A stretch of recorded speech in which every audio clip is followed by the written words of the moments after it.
Welcome to part 2 of my German trip. ഇത് ഞാൻ railway സ്റ്റേഷനിൽ പോയതല്ല, ഇത് ഖത്തർ എയർപോർട്ടിന് തന്നെ ആകുവാണ്. നമുക്ക് ഒരു സ്ഥലത്ത് ഇറങ്ങിയിട്ട് അടുത്ത സ്ഥലത്തേക്ക് പോകാനുള്ള വെയിറ്റിംഗ് ലോഞ്ചിലേക്ക് പോകാൻ ഇതുപോലെ ട്രെയിൻ അവൈലബിൾ ആണ് എയർപോർട്ടിൻ്റെ അകത്ത് തന്നെ. ഇതാണ് ഞാൻ വന്നിറങ്ങിയ സ്ഥലം. ഇത് കാണാൻ ഏതോ ലക്ഷറീസ് ഹോട്ടലിൻ്റെ അകം കണക്കില്ലേ. എനിക്ക് ഫംഗ്ഷൻ നടക്കുമ്പോൾ ഉള്ള ലുലു മാളിൻ്റെ അകം കണക്കാണ് ഇവിടെ കണ്ടിട്ട് തോന്നിയത്. ഇത് കാണാൻ ഒരുപാട് സ്ഥലങ്ങളും സെറ്റപ്പുകളൊക്കെ ഉണ്ടായിരുന്നു. പക്ഷേ എനിക്ക് ടൈം വേസ്റ്റ് ചെയ്യില്ലാത്തതുകൊണ്ട് ഞാൻ നേരെ വാഷ്റൂമിൽ പോയിന്ന് ഫ്രഷ് ആയിട്ട് പോകാമെന്ന് കരുതി. ഫ്രഷായി ഇറങ്ങിയ കോലമാണ് നിങ്ങൾ ഈ കാണുന്നത്. എന്താല്ലേ നല്ല കൂതറക്കോലം. അവിടുന്ന് നേരെ ഫ്ലൈറ്റിൽ വന്ന് കയറി. ഇതാണ് എൻ്റെ സീറ്റ്. എനിക്കൊരു സെപ്പറേറ്റ് സീറ്റാണുള്ളത്. അതിൻ്റെ അകത്ത് തന്നെ എല്ലാ സെറ്റപ്പും ഉണ്ട്. വന്ന് കയറിയപ്പോൾ തന്നെ അവർ കുറേ ജ്യൂസിൻ്റെ ഓപ്ഷൻസൊക്കെ വന്ന് പറഞ്ഞായിരുന്നു.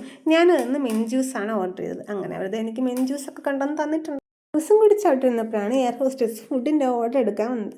ഞാനതിൽ സ്റ്റാർട്ടേഴ്സിനായിട്ട് ഈ ബട്ടർ പോച്ചഡ് ലോബ്സ്റ്ററാണ് ഓർഡർ ചെയ്തത്. മെയിൻ കോസ്റ്റ്ലി ഗ്രിൽഡ് ആഗ്നസ് ബീഫും മാഷ്ഡ് പൊട്ടാറ്റോയാണ് ഓർഡർ ചെയ്തത്. ഒരുപാട് ഫുഡ് അവൈലബിൾ ആണ്, പക്ഷെ ഞാൻ അത് രണ്ടും മാത്രമേ ഓർഡർ ചെയ്തുള്ളൂ. പിന്നെ നമുക്ക് ഡ്രിങ്ക്സിന് ഒരുപാട് ഓപ്ഷൻസ് ഉണ്ടായിരുന്നു. പലതരത്തിലുള്ള ഷാമ്പെയിൻസും വൈൻസും ഒക്കെ അവൈലബിൾ ആയിരുന്നു. എനിക്കിതിൽ ഷാമ്പെയിൻ കുടിച്ചിന് ചെന്നിറങ്ങുമ്പോൾ കിളിപോയി നടക്കണ്ടെന്ന് വെച്ചിട്ട് ഞാനൊരു വൈനാണ് ഓർഡർ ആക്കിയത്. ഇത് നമ്മുടെ സീറ്റിൽ തന്നെ അവർ വെച്ചേക്കുന്ന കുറച്ച് സ്കിൻ കെയർ ഐറ്റംസ് ആണ്. ഇതിൽ മോയ്സ്ചറൈസർ, ലിപ് ബാം, നമുക്ക് കണ്ണിൽ വെച്ച് കിടന്നുറങ്ങുന്നൊരു മാസ്ക് ടൈപ്പ് ഐറ്റം, പിന്നെ നമുക്ക് സോക്സ്, അങ്ങനെ പലതരത്തിലുള്ള സാധനങ്ങൾ അവൈലബിൾ ആണ്. ഒരു കുട്ടി സ്പ്രേ ഒക്കെ ഉണ്ടായിരുന്നു. ഇതൊക്കെ ഇത്രയാണ് അവർ ആ ബാഗിൻ്റെ അടുത്തുണ്ടായിരുന്ന സാധനങ്ങൾ. ഇനിയിപ്പോൾ അവരെനിക്ക് കുറച്ച് നട്ട്സും ഒരു കോഫിയും കൊണ്ടുവന്നിട്ടുണ്ടായിരുന്നു. കോഫി കാപ്പുച്ചിനോ എന്തോ ആണ്, പക്ഷെ നട്ട്സ് എനിക്ക് നല്ല ഇഷ്ടമായി.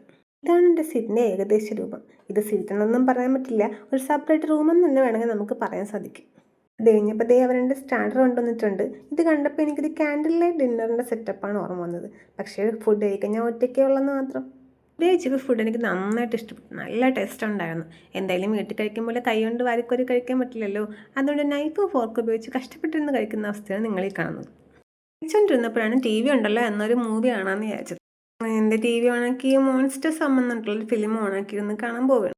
തൊട്ട് തീറ്റയാണ് എനിക്ക് ഫുഡ് കംപ്ലീറ്റ് ആയിട്ട് കഴിക്കാൻ പറ്റില്ല. ഒക്കുന്നത്ര കഴിച്ചങ്ങ് നിർത്തി. കഴിഞ്ഞപ്പോൾ അവരുടെ അടുത്ത ഫുഡ് കൊണ്ടുവന്നിട്ടുണ്ട്. ഇതാണ് മെയിൻ കോഴ്സ്. ബീഫും മാഷ്ഡ് പൊട്ടറ്റോയും പിന്നെ ആസ്പരാഗസ്, കുറേ വെജ്ജസൊക്കെ ഉണ്ടായിരുന്നു. അതിൻ്റെ കൂടെ വൈനും. പിന്നെ ടൈം എടുത്ത് പതുക്കെ കഴിച്ചാൽ മതിയല്ലോ. ഇഷ്ടം പോലെ ടൈമുണ്ട് ചെറുമേനിലെത്താനായിട്ട്. എങ്കിലും ഫുള്ളായി കഴിച്ച് വെക്കണമെന്ന് വിചാരിച്ചിട്ട് അതിൽ ഞാൻ ദയനീയമായി പരാജയപ്പെട്ടു. ഞാൻ ഇത്ര ബാക്കി വെച്ചിട്ടുണ്ട്, എന്നാലും ഓൾമോസ്റ്റ് എല്ലാം ഫിനിഷ് ചെയ്തിട്ടുണ്ട്. ഇനി എവിടെ എത്താമെന്ന് നോക്കാമെന്ന് വിചാരിച്ചപ്പോൾ നമ്മൾ കുവൈറ്റൊക്കെ പാസ് ചെയ്ത് ഏതോ ഒരു ഫാബിലോ അങ്ങനെ എന്തോ ഒരു സ്ഥലത്ത് എത്തിയിട്ടുണ്ട്. എന്തായാലും ഫുഡൊക്കെ കഴിഞ്ഞില്ലേ, ഒരുപാട് ടൈമും ഉണ്ട്. കിടന്നൊന്ന് വിശാലമായി ഉറങ്ങാമെന്ന് വിചാരിച്ച്. ഇവിടെ സീറ്റ് അഡ്ജസ്റ്റ് ചെയ്യാനുള്ള എല്ലാ ഓപ്ഷൻസും കൊടുത്തിട്ടുണ്ട്. നമുക്ക് ഹാഫോ മുക്കാലോ ഫുള്ളായിട്ടാണെങ്കിലും കിടന്നുറങ്ങാം. എന്നിട്ട് അവരുടെ എനിക്ക് ചോക്ലേറ്റും കൊണ്ടുവന്ന് തന്നു. എണീറ്റ് സ്ഥിതിക്ക് പോയിന്ന് മുഖമൊക്കെ കഴുകി ഫ്രഷ് ആവാമെന്ന് വിചാരിച്ചു. ഇതാണ് അവർക്കുള്ള ബാത്റൂമിൻ്റെ അകം. കാണാൻ നല്ല ലക്ഷറി ആയിട്ടുണ്ട്. എന്തായാലും ട്രിവാൻഡ്രത്തുനിന്ന് ഖത്തറിലോട്ട് വന്ന ഖത്തർ എയർവേസ് ഫ്ലൈറ്റിൻ്റെ കാട്ടിയും എനിക്ക് ഈ ഖത്തർ നിന്ന് ബെർലിനിലോട്ട് പോകണം ഈ ഫ്ലൈറ്റ് നന്നായി ഇഷ്ടപ്പെട്ടു. കുറച്ചും കൂടി നല്ല സ്പേഷ്യസും നല്ല നീറ്റും ഉള്ളതായിട്ട് എനിക്ക് തോന്നി. ഫ്രഷ് ആയിട്ട് വന്നപ്പോൾ അവരുടെ എനിക്കൊരു കോഫിയും കൊണ്ട് തന്നിട്ടുണ്ട്. അങ്ങനെ കോഫിയും കുടിച്ച് വന്നപ്പോൾ എനിക്ക് ലാൻഡിങ് ടൈമായി. ഇതാണ് ഞങ്ങൾക്കുള്ള ഫ്ലൈറ്റിൻ്റെ ഏകദേശം ഫുള്ളായിട്ടുള്ളൊരു വ്യൂ അകത്തുനിന്ന് നോക്കും. ടൈമിൻ്റെ നാട്ടിലെ 5:04 ആക്കിയിട്ടുണ്ട്. എൻ്റെ വാച്ചിലെ ടൈം ഞാൻ ജർമ്മൻ ടൈമിലോട്ട് മാറ്റിയിട്ടു. ഇന്ന് പുറത്തോട്ട് നോക്കുമ്പോൾ ഇതാണ് നമ്മൾ കാണുന്ന കാഴ്ച. കാണാൻ നല്ല ഭംഗിക്കൊണ്ട് എടുത്ത് ചാടാനായിട്ടൊരു ത്വരയില്ലെന്ന് എനിക്കൊരു സംശയം. കാണുന്നത് നെതർലാൻഡ് ആണെന്നാണ് മാപ്പിൽ കാണിച്ചത്. എന്തായാലും കാണാൻ ഭംഗിയുണ്ട്. ഫുള്ള് ഹരിതാഭയും പച്ചപ്പായിട്ടാണല്ലോ കിടക്കുന്നത്. അങ്ങനെ 5:22 ആയപ്പോഴത്തേക്കും എനിക്ക് ലാൻഡിങ് അനൗൺസ്മെൻറ്റ് കിട്ടി. ഇതാണ് ജർമ്മനിയിലോട്ട് ലാൻഡ് ചെയ്യുമ്പോൾ ഉള്ള വ്യൂ. ബെർലിൻ ബാൻഡൻബർഗ് എയർപോർട്ടിലാണ് വന്നിറങ്ങിയിട്ടുള്ളത്. ലാൻഡ് ചെയ്ത് ഞാൻ എൻ്റെ പെട്ടികളെല്ലാം കളക്ട് ആക്കിയിട്ടുണ്ട്. ഇവരൊക്കെയാണ് എന്നെ എയർപോർട്ടിൽ പിക്ക് ചെയ്യാൻ വന്നവർ. അപ്പം എൻ്റെ ജർമ്മൻ ട്രിപ്പ് അത്രയേ ഉള്ളൂ. ബൈ.